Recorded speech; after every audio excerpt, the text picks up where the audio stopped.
Right now. Want to see this happen. This is the ultimate, the worst case domestic violence scenario. First on Fox 17 News, charges filed against the boyfriend of a woman found dead on a Grand Rapids highway. Prosecutors call it yet another case of domestic violence homicide seen far too often in West Michigan over the last few years. They hope what happened to Ruby Garcia inspires change so no other family experiences the grief her loved ones are now feeling. Fox 17's Marisa Oberly attended a news conference today where state police laid out everything that happened. She joins us now with the latest. Marisa. Yeah, Josh, that suspect, he now faces 5 charges, including felony murder. Ruby's family declined to speak about this afternoon's announcement, but in a previous interview said he took away the young woman's future. A worst-case scenario for those in an unhealthy relationship. We don't want to see this happen. That's how Chris Becker describes the death of Ruby Garcia. There is a way to break that cycle, but you can't necessarily break the cycle without getting help, whether it be from law enforcement or those other agencies. On Tuesday, the Kent County prosecutor charged her boyfriend, Brandon Ortiz Vite, a 25-year-old from Mexico, with felony murder, carjacking, and more after he allegedly killed the young woman from Grand Rapids last Friday, just before midnight, then dumped her body on the shoulder of US-131 South near Leonard Street.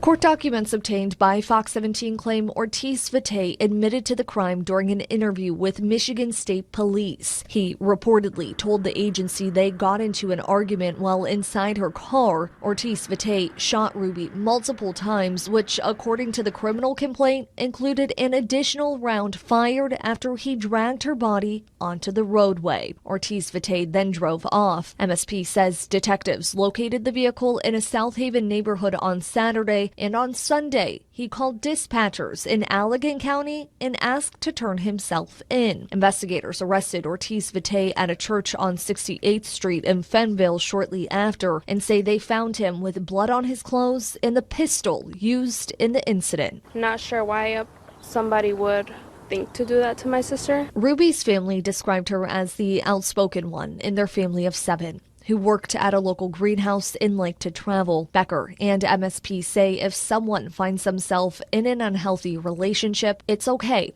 to ask for help. We encourage those individuals to have that courage to step up and say, I need to get out of that cycle of violence. And for anyone that is in that situation, there are programs. We did learn today that Ortiz Vite was not in West Michigan legally. In a statement, a spokesperson for the U.S. Immigration and Customs Enforcement Agency said in September 2020, an immigration judge deported him after an arrest in Grand Rapids the previous month for some misdemeanor driving offenses.